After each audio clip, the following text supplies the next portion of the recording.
Hi, అందరికీ నమస్కారం. కురుక్షేత్రం ధర్మం మరియు అధర్మం మధ్య జరిగే ఒక మహాయుద్ధానికి వేదికది. ఇరువైపులా కూడా సైన్యం అంతా కూడా గ్యాదర్ అయి ఉన్నారు. వాళ్ళు అక్కడ గజాలు, గుర్రాలు, యోధులు, వాళ్ళందరూ గర్జనలు.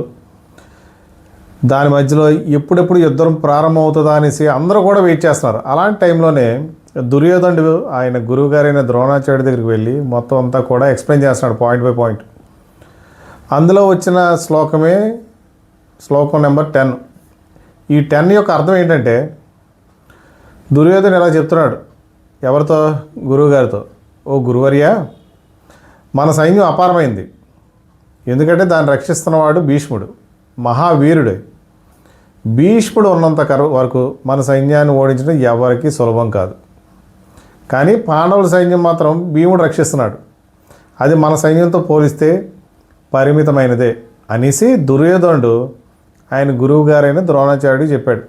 ఇవన్నీ ఎందుకు చెప్తున్నాడంటే 1 by 1 తన సైన్యానికి ధైర్యం చెప్పే ప్రయత్నం అన్నమాట. తన సైన్యానికి ధైర్యం చెప్పే ప్రయత్నంలో భాగంగా ఇవన్నీ చెప్తున్నాడు. అలాగే చిన్న ఆలోచన కూడా ఉంది ఆయన మనసులో. ఏమని? పాండవుల వైపు నిలబడిన వ్యక్తి భీముడు కూడా అతను ఏం చిన్న వ్యక్తి కాడు.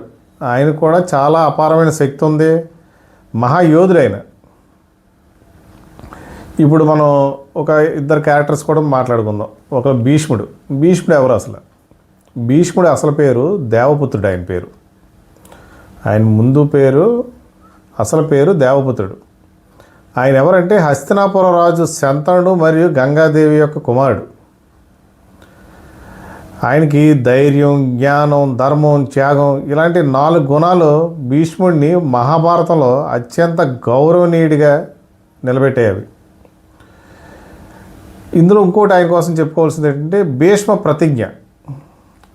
అసలు ఆ భీష్ముడు అనే పేరు ఎలా వచ్చింది? భీష్మ ప్రతిజ్ఞ ఏంటి అంటే, దేవపుత్రుడు ఏం చేశాడంటే ఒకసారి ఒక ప్రతిజ్ఞ చేశాడు ఆయన.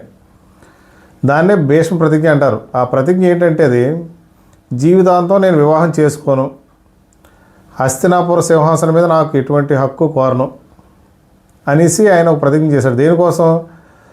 ఆయన యొక్క తండ్రి శంతనుడు సత్యవతిని వివాహం చేసుకోవడానికి ఈ ప్రతిజ్ఞ చేశాడు ఆయన. ఎందుకంటే ఈ ప్రతిజ్ఞ కూడా ఎంతో కఠినమైనది అది. అందుకనిసే దేవతలందరూ కూడా ఆయన్ని భీష్ముడు అని పిలిచేవారు. మహాభారత యుద్ధంలో భీష్ముడు చాలా కీలక పాత్ర పోషించాడు. ఆయన కౌరవుల తరపున సైన్యాధికారి. ఆయన అంటే సైన్యానికి సేనాధిపతి. పాండవుల మీద ప్రేమ ఉన్నా సరే రాజ్యానికి చేసిన వాగ్దానం కారణంగా ఆయన ఏం చేశాడంటే కౌరవుల పక్షాన యుద్ధం చేశాడు. ఆయన యుద్ధంలో ఓడించడం అనేది చాలా కష్టమైంది. ఇక 2వ పర్సన్ భీముడు. భీముడు ఎవరు? పాండవుల్లో 2వ వాడే. ఆయన తల్లి ఎవరు? కుంతీదేవి. గాలిదేవుడు అంటే ఎవరు? వాయుదేవుడు అనుగ్రహంతో జన్మించాడు ఆయన.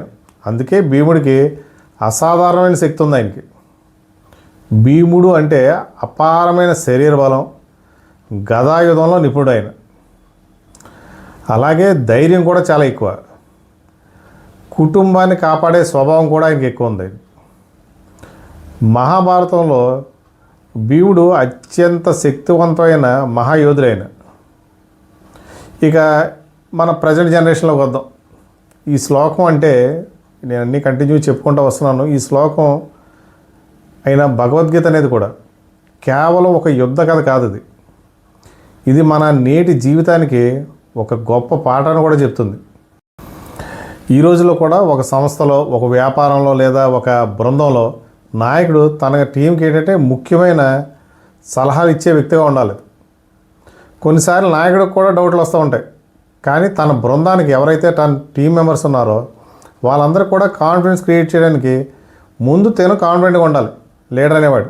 ఎందుకంటే బలం అనేది సంఖ్యలో ఉండదు. అది బలం అనేది టీం యొక్క ఐక్యతలో ఉంటుంది. అది విజయం కూడా శక్తితో కాదు, విజయం ధర్మంలో ఉంటుంది.